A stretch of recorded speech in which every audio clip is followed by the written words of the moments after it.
Shalom, igreja! Eu sou o pastor Dan e o devocional de hoje está comigo. O tema da semana é Avistando os Territórios da Promessa. E o tema dessa mensagem é Processo, a ponte que nos conduz às promessas. Nós temos um texto que está lá em Hebreus, na Epístola aos Hebreus, no capítulo 11, versículos 17 a 19. Acompanhe comigo. Pela fé, Abraão, ao ser posto à prova, ofereceu Isaque como sacrifício. Abraão, que havia recebido as promessas, estava disposto a sacrificar seu único filho, embora Deus lhe tivesse dito: Isaque é o filho de quem depende sua descendência.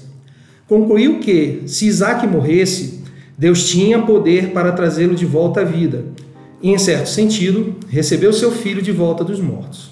Amém? Esse é um texto que aponta para um episódio que é narrado lá em Gênesis 22, a respeito do sacrifício de Isaque.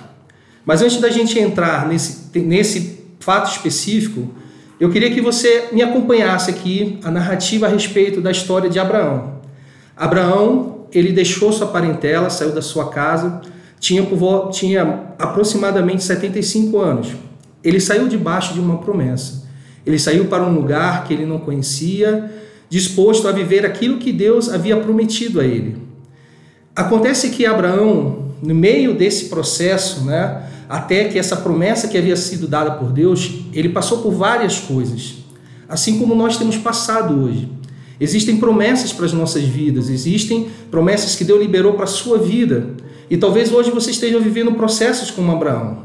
Abraão, em meio a esse processo todo, teve momentos, assim como eu e você, no qual ele desanimou, no qual ele se entristeceu, no qual ele entrou em crise. Mas todas as vezes em que Abraão viveu esse tempo de crise, Deus se apresentou diante dele. O texto vai dizer que houve momentos em que Abraão ele se questionava a Deus a respeito dessa promessa. E Deus chega para ele e fala assim: Abraão, olha para as estrelas do céu, conte-as se você for capaz, porque assim será a sua descendência. Em outros momentos, Abraão, Deus fala para ele assim: por acaso tem alguma coisa que seja difícil para Deus? Mas Abraão, todas as vezes que ele recebia essa palavra de Deus, Abraão se enchia de ânimo, Abraão se enchia de determinação para continuar em frente. O que precisamos entender é que entre a liberação da promessa e o seu cumprimento, existe um tempo. Toda promessa ela passa pelo teste do tempo. E esse tempo é o que nós denominamos de processo. Esses processos que acontecem entre a liberação e o cumprimento da promessa, eles são necessários. Necessários para gerar maturidade em nós, necessário para nos conduzir, para gerar relacionamento entre nós e o nosso Deus. Abraão viveu intensamente isso.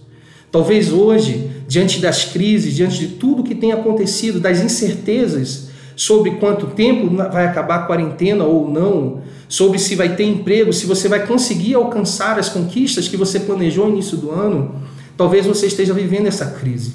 Mas Deus, ele fala para você hoje: ei, ele está no controle de todas as coisas. Ainda que tudo esteja bagunçado, ainda que você não consiga encontrar esperança, tudo está no controle de Deus. Abraão, ele passou por esses processos. E 25 anos depois, então, aos 100 anos de idade, já velho, já idoso, marcado por tantas experiências em Deus, enfim, a promessa chegou até Abraão. Isaque nasceu. E aí nós nos deparamos com esse ambiente, onde a promessa se cumpre, onde tudo aquilo que nós buscamos em Deus começa a realizar, começa a acontecer da forma como queremos. E aí vem a grande pergunta: e agora? Eu alcancei o que eu queria, o que eu vou fazer a partir de agora então? Abraão viveu por esse processo.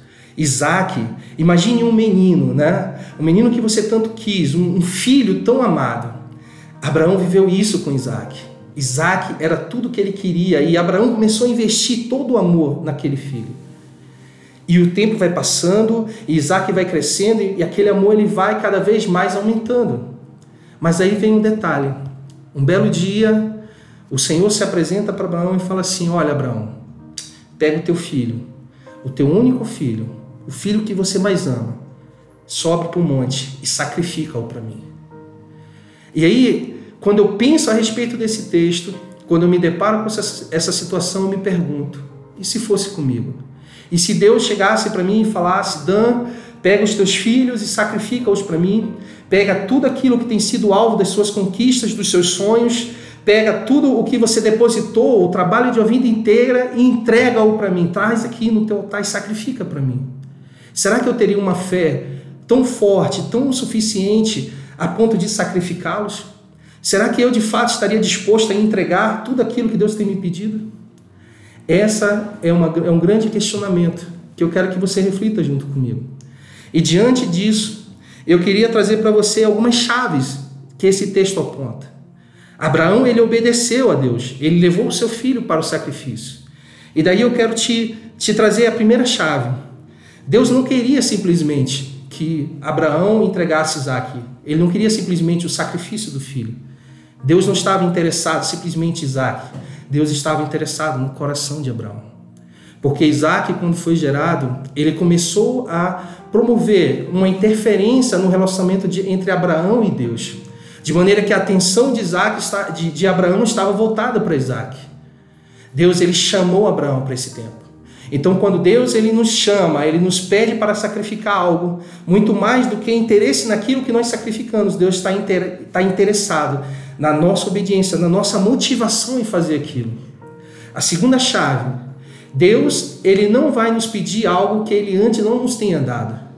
Quando Abraão sobe com Isaque, Deus já tinha preparado o cordeiro para o sacrifício. O que eu quero te dizer, meu irmão, é que diante desse tempo tão difícil, nós precisamos cada vez mais levantarmos altares de sacrifício. Nós precisamos cada vez mais nos envolvermos, porque o altar é o meio pelo qual Deus, ele nos relaciona conosco. E tem mais uma chave importante dentro desse processo. Abraão, ele entregou o seu filho. Mesmo ele sabendo que ele seria morto, ele trazia em si a fé de que Deus, o mesmo Deus que deu o seu filho, ele era capaz de ressuscitá-lo. Nós precisamos propagar, nós precisamos de fato ativar nesse tempo de tanta incredulidade, de tanta desesperança, uma fé inabalável, que seja capaz de vencer os inimigos que têm nos afrontado, inimigos que têm resistido a chamados, capaz de mudar a história da nossa nação. Precisamos ser homens e mulheres valentes, audaciosos, que vão de fato ser a resposta no meio dessa geração incrédula que temos vivendo.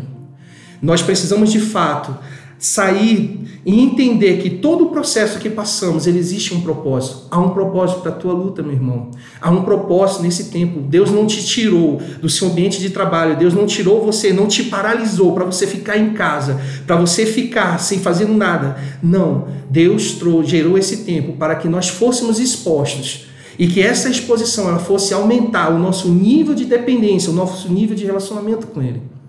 É hora de nos relacionarmos com o Senhor, de tirarmos todas essas bagagens que temos carregado. Eu sei que há ainda uma certa incerteza em relação a todas essas coisas. Ainda há desconfiança. Mas, meu irmão, eu quero te dizer algo. Se a tua confiança estiver no Senhor, você vai ter paz, você vai ter tranquilidade, porque você sabe que se você colocou no Senhor, você vai viver tudo aquilo que Ele tem para você. Eu quero deixar alguns textos para que nós possamos meditar.